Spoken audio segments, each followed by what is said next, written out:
atividade física, aptidão cardiorrespiratória e risco atribuído à população. Esse artigo é do Jonathan Myers. O que é interessante desse autor, porque ano passado eu apresentei um artigo que ele era coautor junto com Baruch, né? Tanto esse Jonathan como esse Baruch, eles são considerados especialistas na área da aptidão cardiorrespiratória e na atividade física. Tanto o trabalho que eu apresentei ano passado como esse, eles usam um banco de dados do Departamento de Assuntos de Veteranos, né? Então, esse Jonathan, ele é pesquisador científico do do Departamento de Assuntos de Veteranos. Ele se formou na Universidade de Stanford. E esse artigo foi publicado na revista, deixa eu tirar vocês aqui, na Mayo Clinic, com fator de impacto de 6.942. Bom, o autor ele vem citando algumas frases que já são conhecidas por nós, né? Que a atividade física, 150 minutos de atividade física aeróbica de intensidade moderada, ela traz vários benefícios para nós, né? Para a população, ou para crianças, idosos e adolescentes, né? E ele cita que se a população, ela tem uma atividade física, se ela faz atividade física e ela tem uma boa aptidão cardiorrespiratória, isso reduz a mortalidade de 20 a 50%. Né? Segundo o Departamento de Saúde de Serviços Humanos dos Estados Unidos, aproximadamente 80% da população norte-americana, não cumpre a recomendação de atividade física. E esse não cumprimento da atividade física a população acaba tendo um declínio na aptidão cardiorrespiratória. E esse declínio na aptidão cardiorrespiratória, essa não prática de atividade física, o fato dos americanos serem inativos, pode ser por conta de dois fatores, né? Fatores ambientais, né? Como ele cita, que tem muitos lugares de restaurantes de fast food, de comidas ultraprocessadas, e também pelos do fator do comportamento, né? Quando em um ambiente que a família toda é obesa e tem um comportamento alimentar inadequado. Então, isso pode estar ligado à não prática da atividade física, e esse é o declínio da aptidão cardiorrespiratória. Então, vendo esse cenário, algumas organizações nacionais dos Estados Unidos, como o American College e o Departamento de Serviços Humanos dos Estados Unidos, elas se uniram para promover e incentivar a prática da atividade física nos Estados Unidos, como através de artigos científicos, de notícias, de banners, de folders, como nós fazemos aqui no Brasil, né, com a Agita.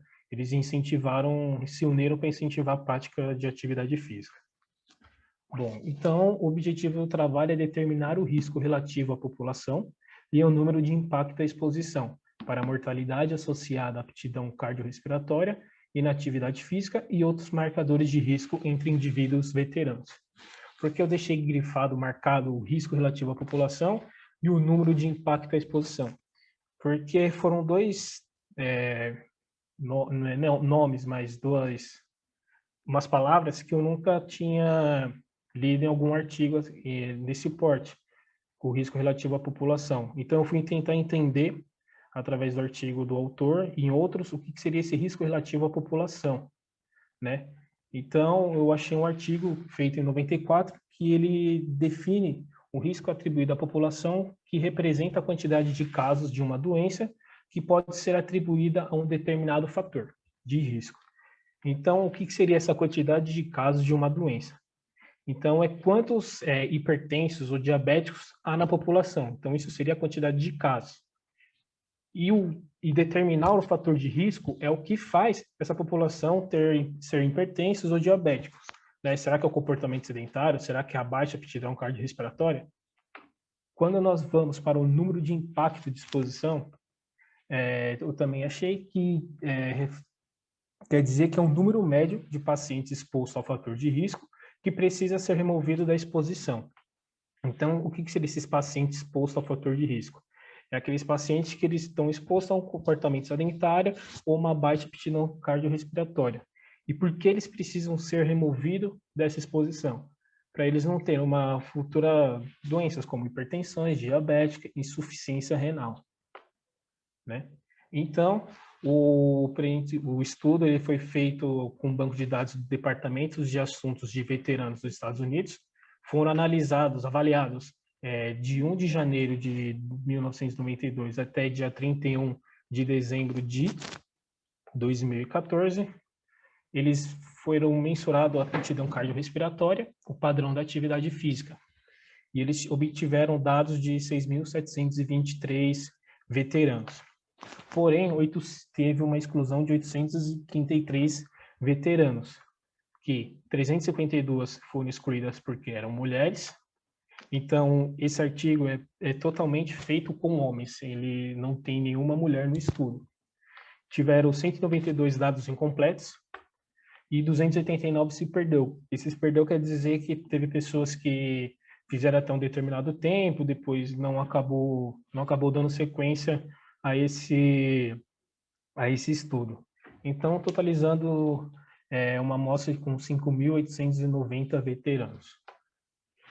Eles passaram por teste de esforço. Então, eles fizeram o teste da esteira de 8 a 12 minutos. Também utilizaram a escala de Born. Então, foi um teste de 8 a 2 minutos, que eles mensuraram a frequência cardíaca, a pressão arterial e a aptidão cardiorrespiratória se deu através de um cálculo feito com a velocidade e o grau da esteira, dado em metros. A categorização da atividade física foi feita através de questionário, né? Então, eles foram categorizados em minimamente ativos, moderadamente ativos e ativos. E a definição de fatores de risco foi marcadores de riscos que foram incluindo no trabalho. Foi baixa aptidão cardiorrespiratória, o tabagismo, diabetes tipo 1 e 2. E tiveram marcadores de risco excluídos, como a obesidade e a hiperlipidemia. A hiperlipidemia ela foi excluída porque alguns dos veteranos eles faziam uso da estatina. Então isso poderia estar dando interferência, né, na hiperlipidemia. E a obesidade. Eu fui atrás da obesidade porque ele cita que a obesidade é um fator nesse trabalho de paradoxo. Então, o que seria um fator paradoxo da obesidade? Segundo o dicionário Aurélio, né, o paradoxo seria um pensamento, proposição ou argumento que contraria os princípios básicos e gerais, que costumam orientar o pensamento humano ou desafia a opinião consabida, aparente falta de nexo ou de lógica contradição. Então, aqui é a definição através do dicionário. Agora, quando eu fui buscar a definição para poder entender mais através da parte científica, eu achei 2 artigos que falam desse paradoxo da obesidade. Então, o que seria? Em um artigo feito em 2011, eles tiveram um resultado que diz que a perda de peso foi relacionada a maior mortalidade e o ganho de peso foi relacionado a menor mortalidade quando comparado ao peso estável. Mortalidade foi menor para homens obesos e não obesos que estavam em boa forma, né? Então, isso que seria o paradoxo. Então, nesses 2 artigos, pessoas que eram eutróficas morreram mais do que aquelas pessoas que eram obesas ou com excesso de peso, né? Então, na análise estatística, teve os dados demográficos, clínicos e fisiológicos foram apresentados em média de desvio padrão, as variáveis categóricas em porcentagem, usou o teste T, né, para comparar os sobreviventes com os não sobreviventes. Ele usou o Cox, intervalo de confiança foi adotado de 95%. Também utilizou a classificação e as fórmulas da baixa aptidão cardiorrespiratória e utilizou o SPSS versão 25. Bom, então, na primeira tabela, é a característica da amostra do estudo comparando sobreviventes e falecidos. Então, eu vou falar onde teve o maior valor. Então, o maior valor na idade foi nos sobreviventes, de 59,4%. Também o IMC foi maior nos sobreviventes, com IMC de 29. Aqueles que foram classificados com IMC acima de 30, também se encontram no grupo de sobreviventes de 36,1. O histórico de abuso de álcool também, o maior valor é nos sobreviventes. Os fumantes atuais, o maior valor se encontra nos falecidos, e a hipertensão também nos falecidos. A dislipidemia se encontra no maior valor nos sobreviventes, com 39,2. Os diabéticos também, nos sobreviventes. A capacidade de exercício também se encontra nos sobreviventes. A inatividade física se encontra nos falecidos.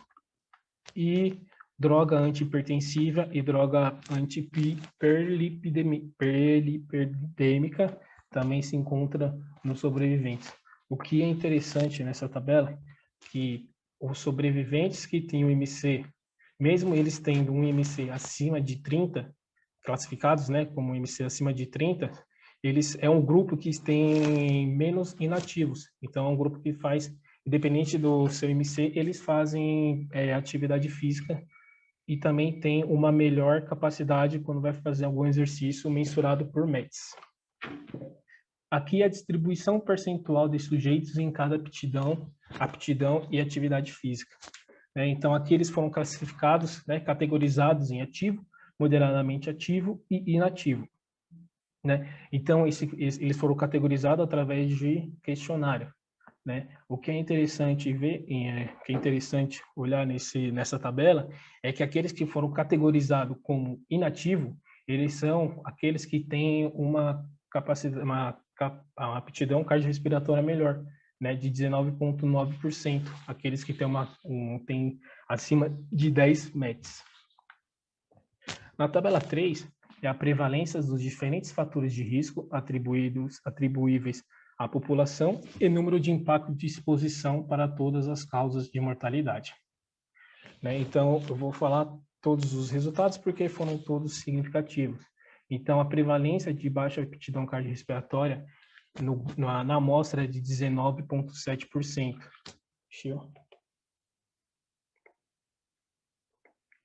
E esse grupo, eles tinham quase 3% de risco relativo de mortalidade por todas as causas. E de 12,9% de risco atribuído à população, e o número de impacto disposto era de 3,8%. Inativos era de 47,2%, o risco relativo de mortalidade por todas as causas era de 1,23%, o risco atribuído à população de 8,8% e de número de impacto de 24,2%. E assim ele vai em todos os fatores de risco, como hipertensos, fumantes atuais e os diabéticos. Agora, naqueles que tiveram a classificação de 8 a 10 METs, há uma prevalência de 19%, com risco relativo de mortalidade por todas as causas de 1,97%, e o risco atribuído à população de 9,4%. Aqueles que foram categorizados de 5 a 8 METs, é uma prevalência de 32,8%, com risco relativo da mortalidade por todas as causas de quase 3% também, e um risco atribuído à população de 21,3%. E quando nós vamos para a atividade física, aqueles que foram classificados em ativo e moderadamente ativo, há uma prevalência de 51,2%, e um risco relativo por mortalidade por todas as causas de 1,7% e a população de 21,1%. E aqueles que, minimamente ativo, é uma prevalência de 47,2%, com risco relativo de mortalidade por todas as causas de 1,8% e para a população de 22,4%. Então, o autor ele vem citando, junto com outros trabalhos, que você ser inativo e ter uma baixa aptidão cardiorrespiratória faz você ter um aumento do risco de mortalidades de aproximadamente 8 a 9%. E que se nos últimos 10 anos essas pessoas que tiveram mortalidade seriam reduzidas em 9% se eles cumprissem pelo menos um mínimo da atividade física, que é recomendado. Em outro estudo que também colabora com esse, ele cita que aqueles que têm uma baixa aptidão cardiorrespiratória, se eles conseguissem melhorar essa aptidão, de 4, pelo menos uma vida seria salva, né? E no estudo os veteranos, aqueles que, se eles tivessem uma melhor aptidão cardiorrespiratória, se eles não fossem inativos, tirasse também, se eles não fossem hipertensos, se eles não fumassem, se não tivesse diabetes, eles também evitariam de 43,6% de mortes, né? Então, no trabalho, teve um valor de pessoas que morreram de 2.728 veteranos. Então, se eles tirassem esses fatores de risco, apenas 1.539 veteranos iriam morrer, né? Então, se você tem uma melhor aptidão cardiorrespiratória e é ativo, você reduziria a mortalidade em 20%, e evitar o tabagismo e ter uma melhor aptidão cardiorrespiratória evitaria em 13% as mortes, né? E nos últimos 10 anos, a mortalidade... Então, todos esses dados que eu coloquei de melhora na mortalidade, evitar 43,6% das mortes, evitar o tabagismo, são fatores que são modificáveis, né? Então, o principal achado do estudo é que todos esses valores dados em mortalidade, eles conseguiriam reduzir, porque são fatores modificáveis, são fatores que têm interferência do ambiente e do comportamento. Então, isso que ele deixa bem gravado no trabalho dele. Se você conseguir fazer a pessoa deixar de fumar, ela ser ativa, ela ter uma boa alimentação, ele vai ter essa redução de mortalidade, né? Então, concluindo, que os resultados atuais sugerem benefícios protetores, tanto da aptidão cardiorrespiratória quanto da atividade física, contra a mortalidade por todas as causas em veteranos do sexo masculino. Incentivar incentivar a atividade física com o objetivo de aumentar a aptidão cardiorrespiratória teria um impacto significativo na redução da mortalidade. E eu deixo aqui o slide que o Maurício tanto nos cobra, né, dos melhores resultados que nós encontramos no artigo. Obrigado.